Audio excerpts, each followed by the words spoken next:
The Middle East, the number of internet users is growing. Often exploiting the anonymity offered on the web, many are going online to share their personal political opinions. Authorities have taken note and are clamping down, tightening their grip on users' activities, with reports of arrests and even torture. These Egyptian bloggers already knew each other in cyberspace, but it has taken until now for them to put a face to the username. Karim al-Bukhari has hosted a site for a year where Egyptians can speak their mind, but it comes at a cost. And because of that, he's been arrested, tortured, and is under constant surveillance. When I had a textile factory job, the Secret Services paid no attention to me.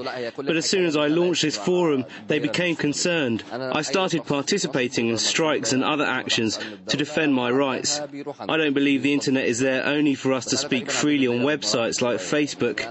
People should also take to the streets with their ideas and aspirations. Egypt has among the highest web users in the Arab world, something that hasn't escaped the authorities. The Egyptian government is clamping down on the cyber opposition that has become increasingly critical of its performance. We realise that the development of technologies is a natural process. The general principle is this: a view as opposed to another view, and a pretext or motive as opposed to another pretext or motive. The best reply to a forum that publishes inaccurate information is creating a forum that will publish accurate information. A number of high-profile bloggers have been arrested. In one incident, a student was freed from jail when he used the networking site Twitter to alert his friends he'd been arrested at an anti-government protest. But who exactly is logging on? In a country like Egypt, where 40% of people live below the poverty line, most don't even have access to the internet. And the situation's not that much different in the rest of the Arab world. Mohammed Abu Halawe opened an internet cafe in the Palestinian city of Ramallah.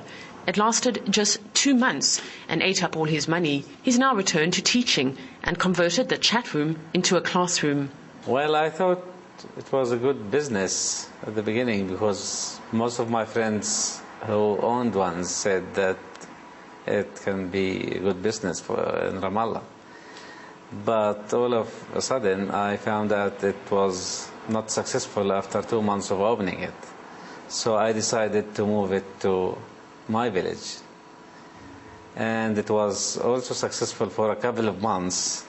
Then it was down because I think people would have internets at home. While equipment costs and the absence of email as a common communication tool in the Arab world has stopped the internet from establishing itself in the Middle East, there is still a need for it. Like many of his friends, Rami Medawi has a lot to say, but no way to say it.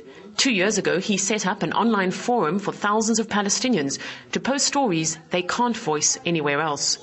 I send a lot of articles for the local newspaper, and not because I am a bad writer, they didn't publish it, but because I have a different opinion for this local newspaper. Sometimes I have some calls from a friend, he works in Palestinian Authority, oh look Rami, we watch you, don't do that, for example, and some of them they say, Rami, now you are behind the red line, so you should take care. Even if the Arab world may lag behind in internet use, for Egypt, the web provides an important watchdog on those in power and is a democratic tool that Arabs like Rami will fight to preserve. Paul Islier, RT.